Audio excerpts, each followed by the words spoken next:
Background.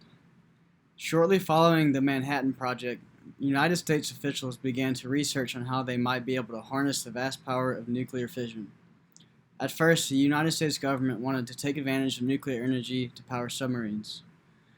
In 1951, the first liquid-cooled nuclear reactor was created in Idaho and called the EBR-1. This initial nuclear generator served as inspiration for the Navy to begin experimenting with nuclear-powered submarines. After some trial and error, the USS Nautilus was launched as the first nuclear-powered sub.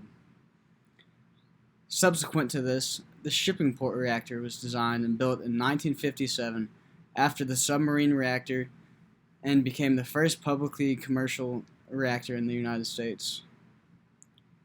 Throughout the 60s and 70s, nuclear energy became commonly adopted worldwide.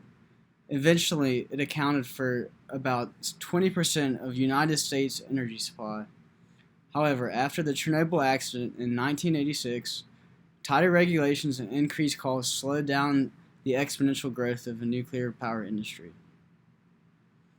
However, since then, in the late 90s and early 2000s, nuclear energy has become much safer and more efficient. In our home state of Alabama, we have 5 nuclear power plants, which produce roughly 77% of the state's clean, emission-free energy. It employs roughly 3,000 workers and produces enough energy for 3 million households annually. Of the 5 plants, 3 are called the Browns Ferry plants. These are located in North Alabama, east of Huntsville. The remaining 2 are called the Joseph M. Farley facilities and are located in central Alabama. Worldwide, roughly 10% of energy is attributed to nuclear power plants. In addition to this, there are roughly 450 nuclear reactors operational at the moment, and it still remains one of the cleanest sources of energy on the planet. Nuclear energy, environmental pros and cons. As with everything, there are positive and negative aspects. Nuclear energy is not excluded from this. Pros. Compared to other alternative energy sources, such as coal, nuclear energy is by far the cleanest and has less greenhouse emissions than others. Along with this, nuclear energy has very high energy output and offers inexpensive electricity to many people, and is also easy to obtain. Additionally, there is usually very low environmental impact associated with this, and most importantly, this energy does not rely on fossil fuels. Cons. At the end of nuclear power plants' lives, decommissioning and disposing of nuclear waste is very harmful to the environment and poses many challenges. Specifically, uranium has a half-life of 4.5 billion years, so disposing it properly leads to many major logistical problems and potential environmental issues.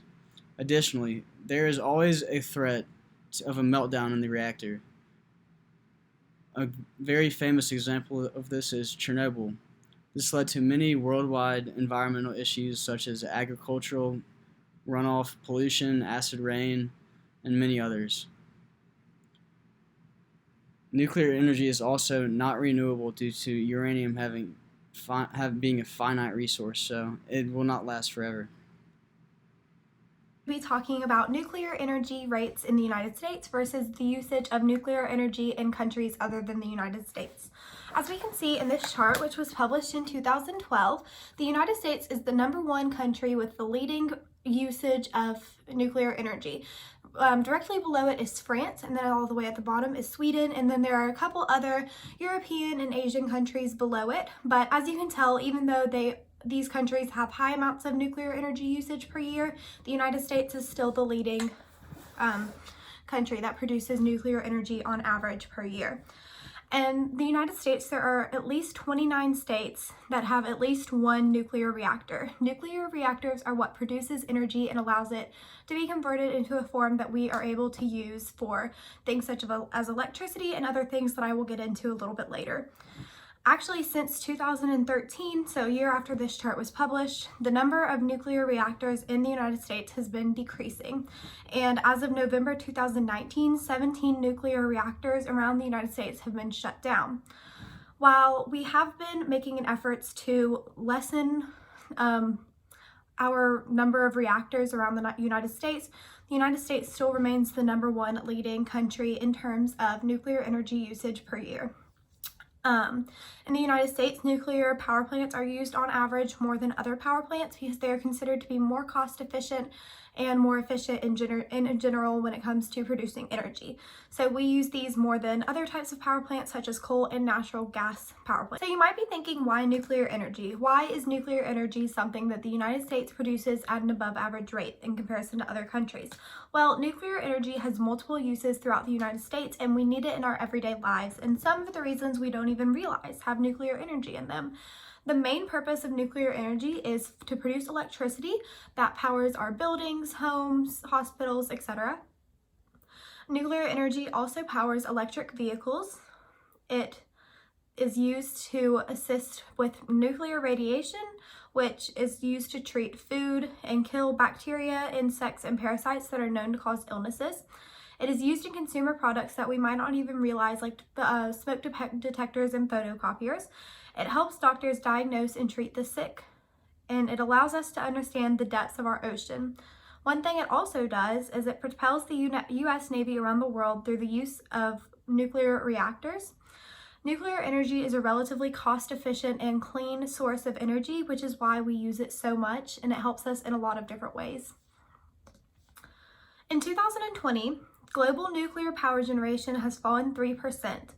Though this is thought to be a relatively unexpected decline, it is consistent with earlier trends that showed nuclear energy on the decline.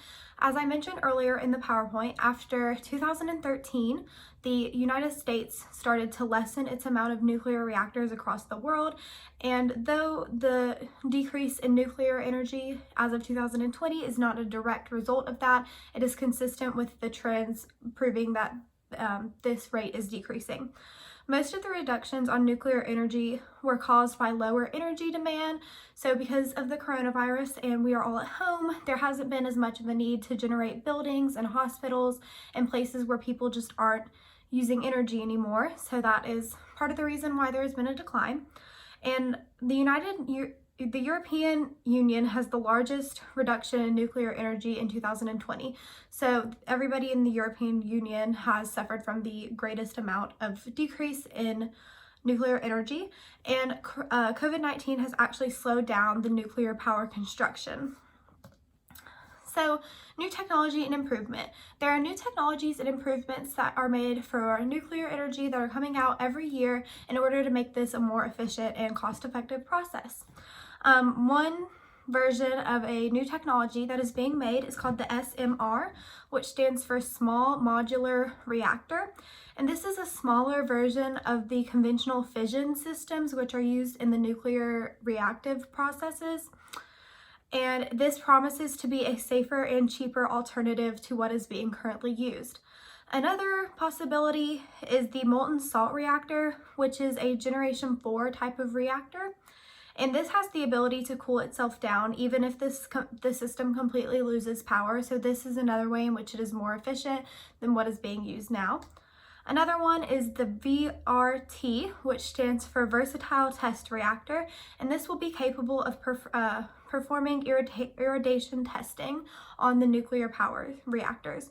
So as you can see, there are new types of technologies that come out every year in order to attempt to make this process a little bit more cost efficient and energy efficient.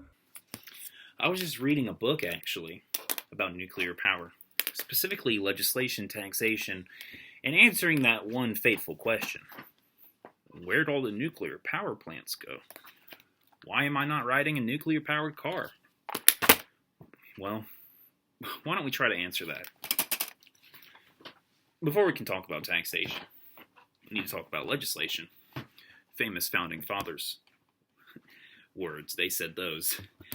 Well, in the United States, the first act that kind of mandated nuclear power and nuclear weapons was actually the Atomic Act of 1946. under President Harry Truman. And this act's really interesting, as it sort of mandated that nuclear power and nuclear weapons manufacturing is a completely civilian industry. Not to say that the government doesn't work on nuclear power, but rather power plants and nuclear weapons are going to be built by civilian industries. This is really quite interesting, I think, especially the matter of weapons. You would think it would be more of a full-on government thing. But this also established the Atomic Energy Commission, which kind of dealt with, waste management, monetary rewards or tax, incentives to build these things. It was the main bureaucratic structure that controlled nuclear power and weapons. The second big act came in 1954. It was actually an amendment of the Atomic Act of 47 or 46. And it is called the Atomic Energy Act of 1954. This is under President Harry Truman. And it really shores up the last act. It gives more financial support to civilian industries. It helps with R&D, with monetary funding. And this is not just for the United States, but actually all of the United States allies, particularly France, Britain, and Israel, as the latter is a strategic location. And this is part of Atoms for Peace program that Eisenhower strived for, and he gave a speech to the United Nations. And this tries to show the potential of nuclear power. A lot of people were afraid of nuclear power. Especially with the Soviets having detonated their own bomb, nuclear war seemed a possibility. But Eisenhower and a lot of others wanted to show the potential of nuclear energy, that it's clean and that it's giving you so much power, you're going to be tired of power. Energy needs would be a thing of the past. At least that's what they thought. And so this act really pushes for that. It helps make that, and this is where we kind of enter the atomic age. We see a lot of reactors being built at this time.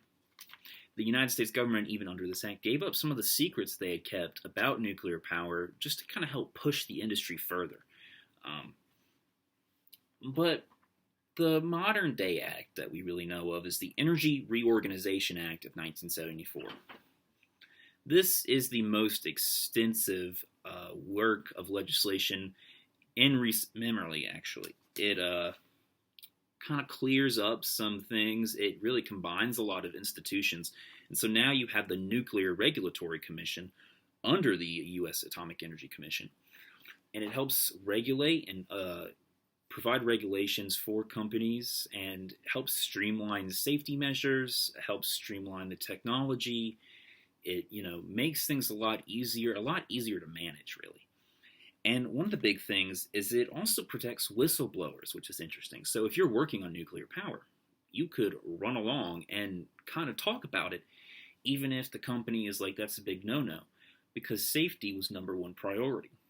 And this is a big deal because not being able to talk about, if something is wrong can kind of lead to disaster, a la Chernobyl, really.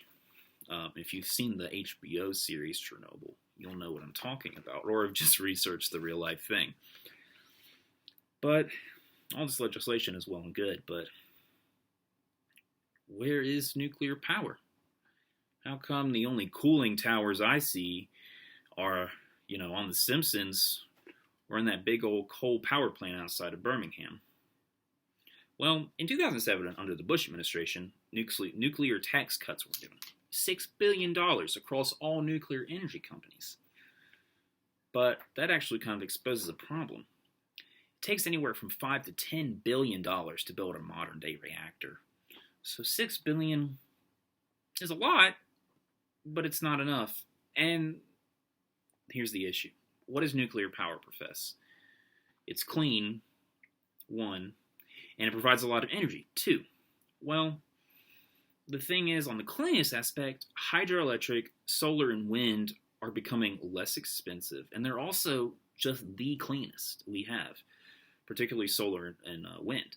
And so they've got them beat out on that. And then also fossil fuels, as much as we try to push ourselves away from it, still very cheap. And, it's hard to invest a lot of money into energy for nuclear power when they'd rather do it for clean energy that is less scary than nuclear. energy, and that's kind of the third, or fourth rather, if you include financials, issue is nuclear energy is still very scary. Chernobyl and Fukushima have kind of made the public not really excited about nuclear energy. And if you say nuclear, they think of atomic bombs or they think of those disasters. If a hurricane or earthquake strikes a windmill or a solar plant, there's not going to be explosions, there's not going to be radiation. And so these are all the reasons that we just don't mess with it. Any questions?